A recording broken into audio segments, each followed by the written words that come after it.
జై శ్రీమన్నారాయణ. మేఘనాథుడు బ్రహ్మాస్త్రంబున మారుతినప్పుడు బంధించి రావణ సభలో చేర్చినంతనే రావణుడంతయు మండిపడే.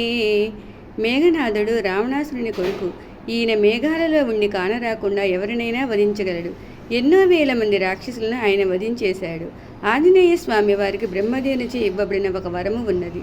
అది బ్రహ్మాస్త్రము ఒక 9 గడియలే నిన్ను ఆపగలదు. ఆ తరువాత బ్రహ్మాస్త్రము నిన్ను ఏమీ చేయలేదు.